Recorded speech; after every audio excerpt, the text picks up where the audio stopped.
सुखदेव जी महाराज श्रवण करा रहे हैं, सूत जी महाराज श्रवण करा रहे हैं, इधर सौनक आदि ऋषि आनंद ले रहे हैं, उधर राजा परीक्षित आनंद ले रहे हैं। एक प्रहलाद नाम का भी भक्त हुआ, बहुत अच्छे श्री प्रहलाद जी बोले, राक्षस कुल में इनका जन्म हुआ था।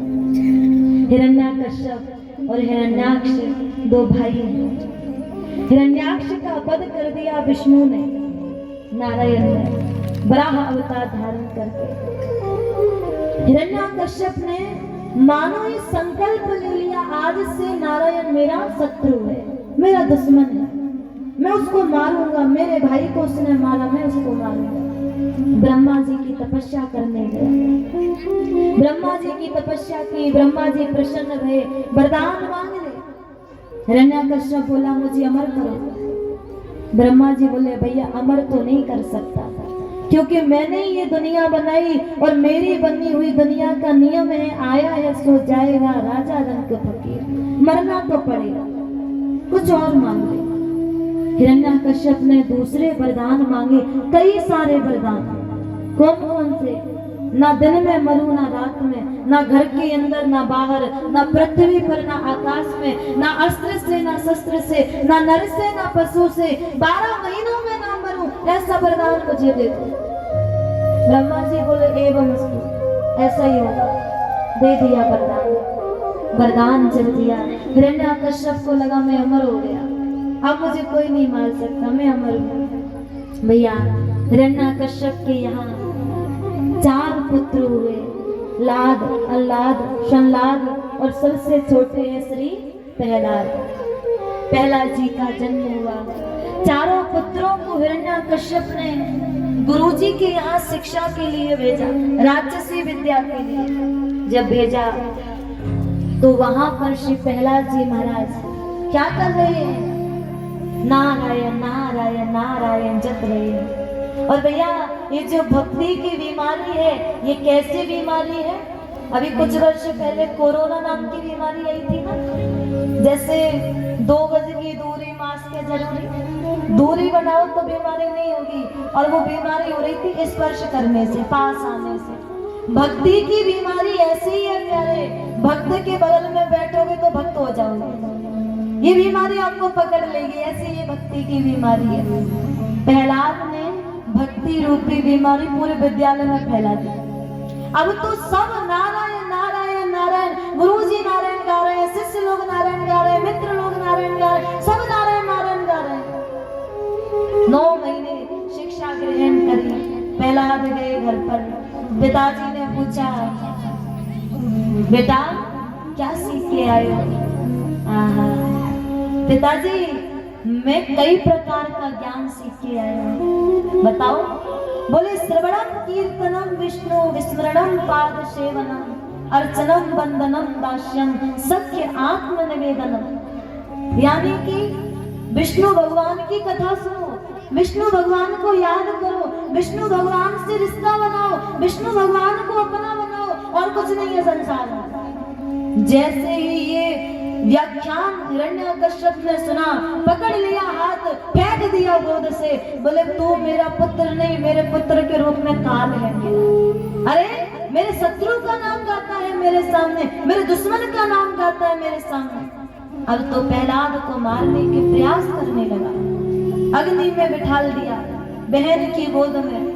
प्रभु ने ऐसी कृपा करी, बहन जल करके समाप्त हो गई अग्नि के साथ में, जो होलिका दहन होता है। प्रहलाद की बुआ का जिस दिन से दहन हुआ उसी दिन से होलिका दहन करते हैं, यानी कि पाप को जलाते हैं, और दूसरे दिन धर्म के लिए हम लोग उत्सव मनाते हैं। पूर्णिमा को होलिका दहन करते हैं, प्रतिपदा को उत्सव मनाते हैं। ऐसा पाप पर पुण्य की विजय का आनंद हम और आप सभी मनाते हैं। धर्म के रंग सभी में एक दूसरे में बांटे जाते हैं। ऐसा होली का उत्सव हम और आप सभी के सनातन धर्म में ये त्योहार पावन मान करके हम और आप सभी इसको मनाते हैं, जो अभी कुछ दिन बाद आने वाला है। तो भैया जैसे ही प्रहलाद अग्नि से जल के आया, पिताजी को प्रणाम किया, पिताजी ने देखा तू बच गया, हाथ पकड़ लिया, बचा, तुझे किसने बचाया है? तेरी रक्षा कौन करता है?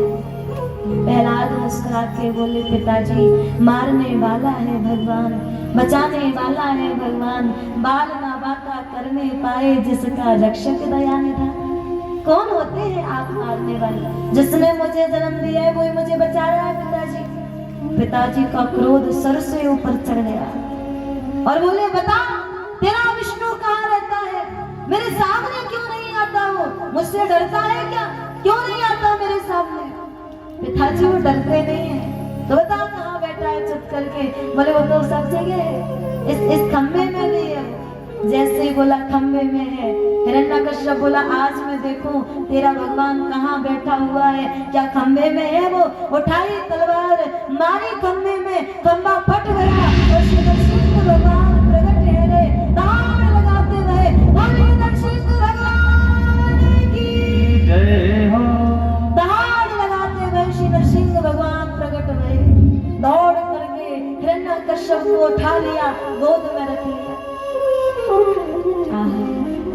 हिरण्यकश्यप फिर भी नहीं डरा। बोले, आप मुझे नहीं मार सकते। क्यों? मुझे वरदान प्राप्त है। कैसे वरदान प्राप्त है? बोले, पहला वरदान मेरा, ना मैं पृथ्वी पे मरूंगा ना आकाश में। भगवान बोले, ना तू पृथ्वी पे ना आकाश में, तू तो मेरे पैरों पे, मेरी गोद में है। बोले, दूसरा वरदान है क्या?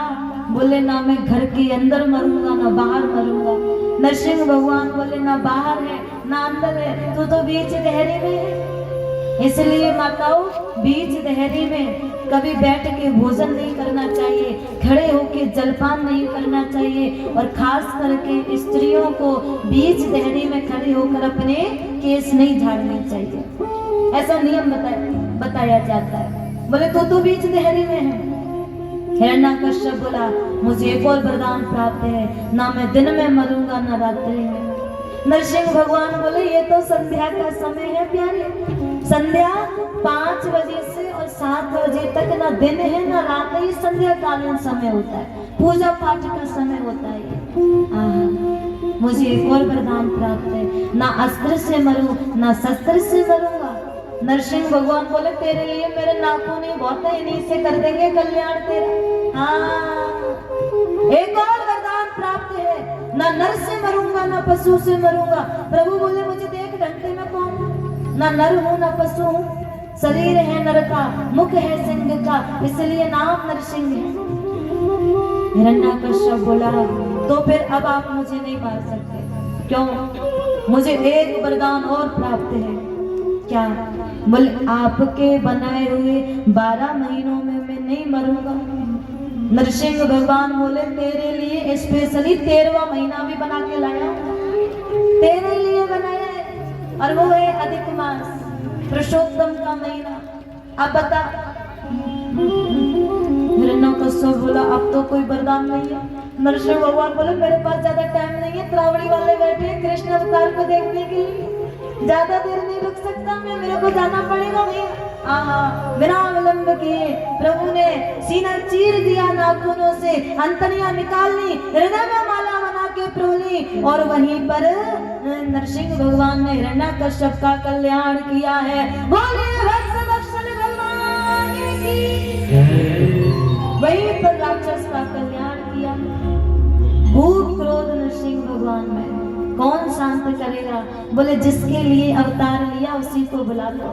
प्रहलाद को लेके आए, छोटा सा बालक कांपता हुआ सामने आया, प्रभु ने गोद में बैठा लिया, जीभ से चाट रहे हैं, जैसे मैया लाड़ करती है वैसे लाड़ कर रहे हैं। क्या चाहिए बता?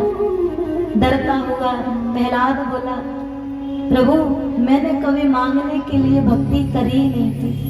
अच्छा, ध्रुव जी मांगने के लिए घर से निकले थे, उनकी भक्ति में पहले कामना थी, फिर भगवान को देखकर वो कामना नष्ट हो गई।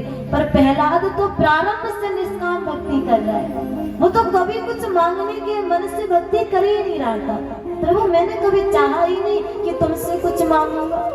भगवान बोले, चल कोई बात नहीं, मैं अपने मन से देता हूँ, तू राज्य भी करेगा मेरी भक्ति भी करेगा। ऐसा कहकर प्रभु प्रहलाद पर कृपा किए और वहां से अंतर ध्यान हो गए हैं। बोलिए भक्त वत्सल भगवान की। इस प्रकार भैया प्रहलाद पर कृपा हुई। किसी ने पूछा, बोले क्यों जी, सब कहते हैं भगवान सब जगह रहते हैं, तो क्या आजकल के खम्भों में भगवान नहीं है? किसी ने पूछा, बोले हैं, आज भी हर खम्भा में भगवान बैठे हैं, तो आते क्यों नहीं है? बोले वो तो आने के लिए तैयार है, पर बुलाने के लिए प्रहलाद नहीं है। भगवान तो आज भी है, पर प्रहलाद नहीं है। सूर्य अनेक